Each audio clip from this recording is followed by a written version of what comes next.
Πάμε στον κύριο Βύρωνα Ιωάννου. Καλό μεσημέρι, κύριε Ιωάννου. Καλό μεσημέρι, κυρία Νικήτα. Έξυπνες και προσιτές λύσεις για το στεγαστικό. Είστε ο πρόεδρος του Τμήματος Αρχιτεκτόνων Μηχανικών του Πανεπιστημίου Φρέντερικ.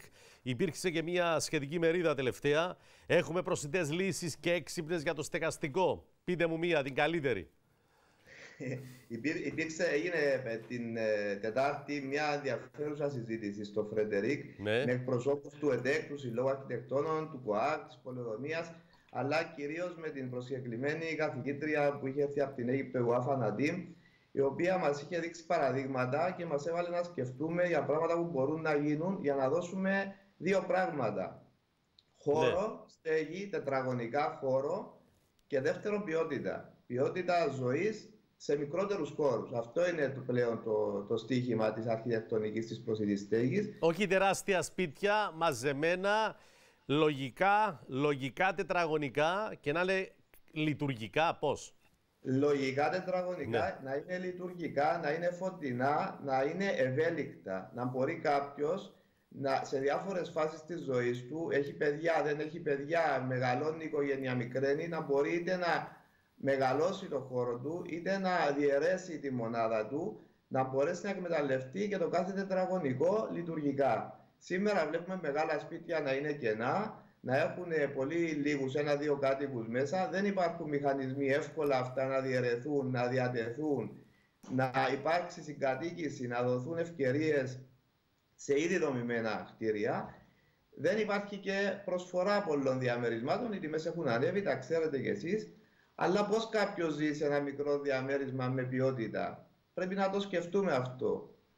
Τι θέλει? Θέλει κήπο, θέλει πράσινο, θέλει θέα, θέλει βεράντα, θέλει χώρους που μπορεί να είναι κοινόχρηστοι, μπορεί να τους χρησιμοποιούν πολλοί ένοικοι. Αυτά τα πράγματα είναι λύσεις που η αρχιτεκτονική μπορεί να τα δώσει, αν οι κανονισμοί μας αφήσουν και το κράτος στηρίξει αυτές τις έξυπνες ιδέες.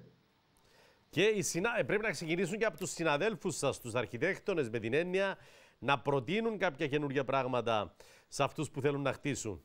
Ή πλέον ο κόσμος πάει και βρίσκει τα έτοιμα και τα αγοράζει, χωρίς να μπει στη διαδικασία να καταλήξει ο ίδιος σε αυτό που θέλει, στο χώρο που θέλει να ζήσει.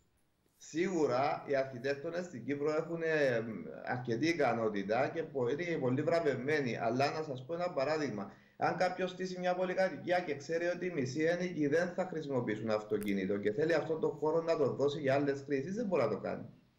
Έχουμε πολλές υπερβολικές απαιτήσεις σε χώρους στάθμευσης, ακόμα και για περιοχές που θα μπορούσαν να μην υπάρχουν. Έχουμε απαιτήσεις σε βεράντες, σε συγκεκριμένες βεράντες. Έχουμε απαιτήσεις στη διαρρύθμιση. Όλα αυτά βάζουν τον αρχιτέκτονα σε ένα καλούπι. Είναι καλά κάποιες φορές να αναθεωρούμε. Οι κανονισμοί που έχουμε δεν είναι τόσο σύγχρονοι για τον σχεδιασμό των μονάδων κατοικίας. Τώρα η Αίγυπτος μπορεί να μας δώσει μαθήματα, δηλαδή το στεγαστικό η Αίγυπτος το διαχειρίζεται καλύτερα από εμάς. Η Αίγυπτος δεν μας δίνει μαθήματα φανταχτερά όπως βλέπουμε ή πολύ ενδιαφέρουσας ποιότητας όπως θα δούμε σε δυτικοευρωπαϊκές χώρες. Μας δίνει μαθήματα από τις αποτυχίες τους. Τα προβλήματα της στέγασης είναι κοινά σε όλον τον κόσμο. Ο άνθρωπος είναι παντού λίγο πολύ ο ίδιος. Τα ίδια πράγματα ζητά. Στην Αίγυπτο βάλανε πολύ αυστηρούς κανονισμούς και σπρώξαν τον κόσμο στην αυθαιρεσία. Στην Αίγυπτο δεν λάβαν υπόψη τις ανάγκες του κόσμου να αλλάζει, να προεκτείνει τη στέγη, να βάζει προσθετά δωμάτια. Κάνανε ένα σύστημα που ήταν άκαμπτο και κανείς δεν το ακολουθεί χωρίς να λύσει τα προβλήματα. Αυτό είναι μάθημα για μας. Ήταν ένα πολύ καλό μάθημα. Τέτοιου τύπου μαθήματα μπορούμε να πάρουμε και από χώρες που ίσως να μην θεωρούμε τόσο προηγμένες όσο οι ευρωπαϊκές χώρες που από εκεί συνήθως παίρνουμε τα πιο πολλά παραδείγματα. Άρα από την Αίγυπτο να πάρουμε μαθήματα, να αποφύγουμε κάποια πράγματα και για να αποφύγουμε πράγματα. Ναι. Από την άλλη όμως υπάρχει και μια δημιουργικότητα του κόσμου που βρίσκει λύσεις με πολύ χαμηλό κόστος που ίσως αξίζει να το δούμε. Μάλιστα. Κύριε Ιωάννου, ευχαριστώ πάρα πολύ για αυτή την παρέμβαση. Να είστε καλά. Καλό Σαββατοκύριακο. Ευχαριστώ πάρα πολύ.